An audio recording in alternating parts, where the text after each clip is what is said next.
नमस्कार मित्रांनो, आपण ह्या ठिकाणी एक वर्कशीट पूर्ण करणार आहोत. ती कोणती वर्कशीट आहे?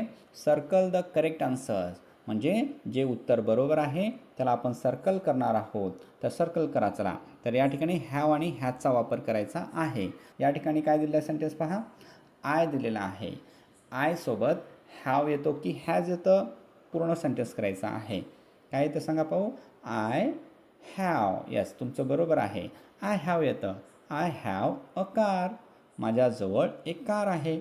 जवळ आहे असं सांगण्यासाठी आपण हॅव किंवा हॅजचा वापर केला जातो. I have a car. माझ्याजवळ एक कार आहे. चला नेक्स्ट सेंटेन्स पहा.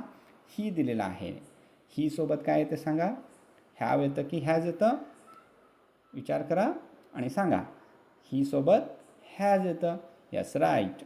ही हॅज अ फॅन. त्याच्याजवळ एक फॅन आहे.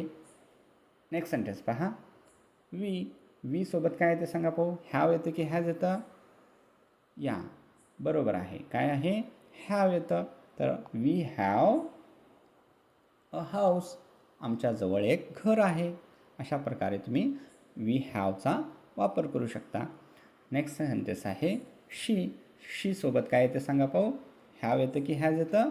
शी सोबत येस तुम्हाला माहिती आहे हॅज येतं. शी हॅज ॲन अम्ब्रेला. तिच्याजवळ एक छत्री आहे. नेक्स्ट आहे ओमार सोबत हॅव येतं की हॅज येतं सांगा पाहू. Omar has shoes. तर ओमारजवळ शूज आहेत. चला नेक्स्ट सेंटेन्स पहा. मोनासोबत काय येतं सांगा पाहू आता. हॅव येतं की हॅज येतं? यस हॅज येतं. तर मोना हॅज अ ड्रेस. मोनाला एक ड्रेस आहे किंवा मोनाजवळ एक ड्रेस आहे. राईट. नेक्स्ट सेंटेन्स पहा. दे सोबत हॅव येतं की हॅज येतं सांगा पाहू आता. दे सोबत हॅव येतं. They have rulers. त्यांच्याजवळ रूलर्स आहेत. They have rulers. Next sentence पहा. द बॉय सोबत काय येतं सांगा पाहू. हॅव येतं का हॅज येतं सांगा पाहू. द बॉय सोबत हॅज येतं कारण इथं सिंग्युलर आहे. सिंग्युलर असेल तर हॅज येतो. म्हणून द बॉय हॅज पेन्स. मुलाजवळ पेन्ना आहेत.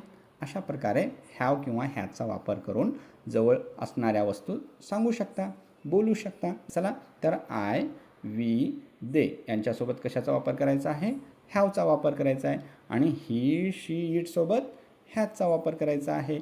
अशा प्रकारे तुम्ही रिमेंबर करा, आठवण ठेवा आणि चांगल्या प्रकारे अशाच पद्धतीने या व्हिडिओला लाईक करा, शेअर करा आणि नवीन असाल तर सबस्क्राईब करायला विसरू नका. Thank you for watching.